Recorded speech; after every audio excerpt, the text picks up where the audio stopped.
혹시 범용 LLM을 우리 회사 비즈니스에 딱 맞는 전문가로 만들고 싶은데 어디서부터 시작해야 할지 막막하셨나요? 잘 오셨습니다. 지금부터 그 방법을 아주 명쾌하게 알려드릴게요. 이런 상상 한번 해볼까요? 우리가 정말 어마어마하게 똑똑한 천재 신입사원을 뽑았다고 쳐요.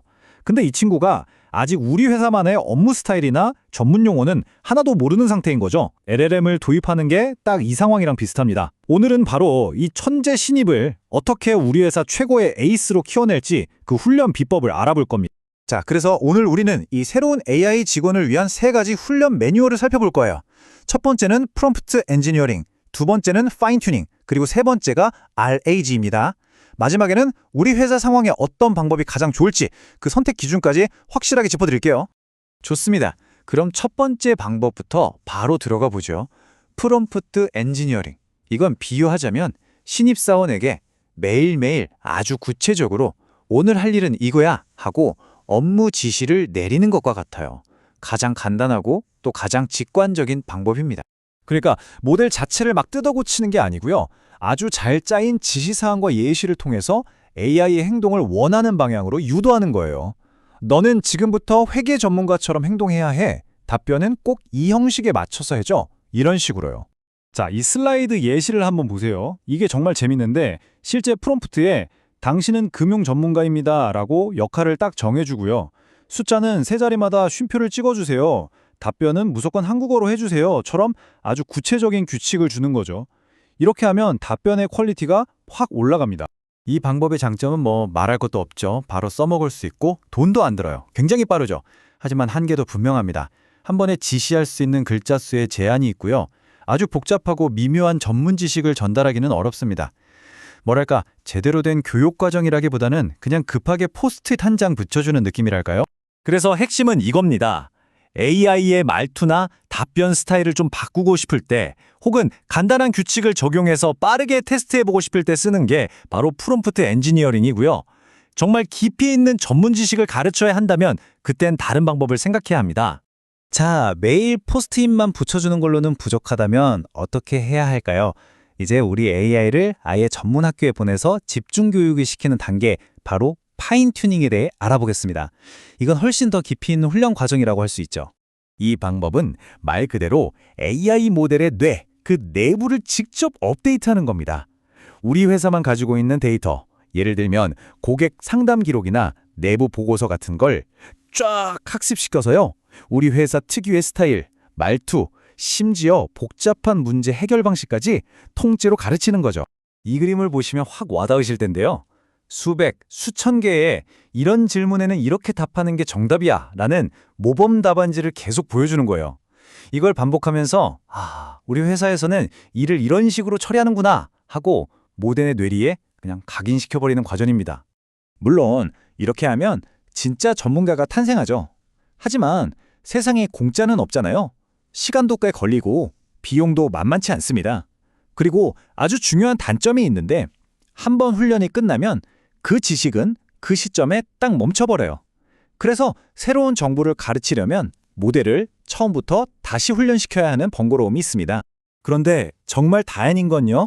요즘엔 로라나 큐로라 같은 혁신적인 기술들이 나와서 모델 전체를 다 뜯어고치지 않고 아주 일부만 살짝 수정해도 거의 비슷한 효과를 낼 수 있게 됐어요. 덕분에 이 강력한 파인 튜닝이라는 방법이 점점 더 저렴해지고 또 접근하기 쉬워지고 있는 거죠. 그럼 파인 튜닝은 언제 써야 할까요? 바로 AI가 무엇을 말하는지만큼이나 어떻게 말하는지가 정말 중요할 때입니다.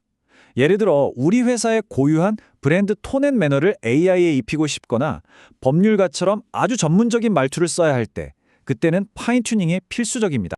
자, 이제 마지막 세 번째 방법, RAG입니다.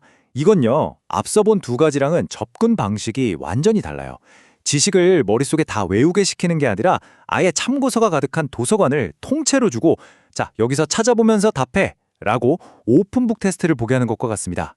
아주 간단히 말해서요. AI가 혼자 머리를 쥐어짜서 답변을 만들어내는 게 아니에요. 먼저 질문과 관련된 가장 정확한 정보가 담긴 문서를 찾아내고 그 다음에 그 찾은 정보를 바탕으로 똑똑하게 답변을 생성하는 방식인 거죠. 이 RAG라는 기술이 사실 2020년에 처음 등장했거든요. LLM의 고질적인 문제, 그러니까 사실이 아닌 내용을 막 지어내는 거 있잖아요. 그런 문제를 해결하려고 나왔습니다. 근데 보시는 것처럼 그 이후로 정말 어마어마한 속도로 진화하고 있어요. LAG가 어떻게 작동하는지 보면 크게 두 단계로 나뉩니다. 첫 번째는 오프라인 단계인데요. 미리 회사 내부의 모든 문서를 벡터 데이터베이스라는 특수한 도서관에 잘 정리해두는 거예요. 그리고 두 번째는 온라인 단계. 사용자의 질문이 딱 들어오면 실시간으로 그 도서관에서 가장 관련 있는 책을 싹 꺼내와서 그걸 보고 답변을 하는 거죠. 락의 최고 장점은 뭐니 해도 지식이 항상 최신 상태라는 겁니다. 하지만 성능이 전적으로 이 검색 시스템의 품질에 달려있다는 명확한 단점도 있어요. 필요한 문서를 제대로 못 찾아오면 당연히 답변의 퀄리티도 떨어질 수밖에 없는 거죠. 따라서 만약 시시각각 내용이 바뀌는 우리 회사 내부 규정이나 최신 제품 설명서에 대해서 정확하게 답변하는 챗봇을 만들고 싶다? 그러면 고민할 필요 없이 바로 이 RAG가 정답입니다. 자, 지금까지 세 가지 방법을 모두 살펴봤는데요. 아마 머릿속이 좀 복잡하실 수도 있어요. 그래서 도대체 뭘 써야 하는 건데 아마 이 질문이 가장 궁금하실 겁니다. 지금부터 그 답을 드리겠습니다. 이 의사결정 트리만 있으면 아주 쉬워집니다. 딱 4가지 질문에만 답해보세요. 첫째, 우리 회사가 다루는 지식이 자주 바뀌나요? 둘째, 답변의 출처를 꼭 밝혀야 하나요? 이런 질문들을 따라가다 보면 RAG가 필요한지, 파인튜닝이 필요한지, 혹은 둘 다 필요한지 명확하게 알 수 있습니다. 사실 정답이 꼭 하나만 있는 건 아닙니다. 진짜 강력한 AI 솔루션들은 대부분 이 방법들을 섞어서 쓰거든요. 보시는 것처럼 간단한 작업은 레벨 1으로 시작해서 점점 더 복잡하고 뛰어난 기능을 위해 이 기술들을 층층이 쌓아 올리는 거죠. 이 조합의 힘을 가장 잘 보여주는 게 바로 이 법률 AI 서비스 사례입니다. 한번 보세요. 목표는 최신 판례까지 반영하는 AI를 만드는 거였어요. 근데 문제가 있었죠. 파인튜닝만으로는 최신 정보를 따라갈 수 없고 RAG만으로는 법률가 특유의 말투를 흉내낼 수 없었던 겁니다. 그래서 해결책은 바로 두 가지를 합치는 거였죠. 파인튜닝으로 전문적인 스타일을 입히고 RAG로 최신 지식을 실시간으로 공급한 겁니다. 자, 오늘 이야기의 핵심 결론입니다. 프롬프트는 지시서, 파인튜닝은 스타일, 그리고 RAG는 지식 창고입니다. 이 세 가지는 서로 경쟁하는 기술이 아니라 하나의 강력한 도구 상자 안에 들어있는 연장들이에요.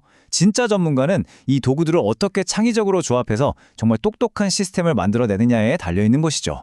여러분이라면 이 도구들로 어떤 멋진 AI를 만들어 보고 싶으신가요?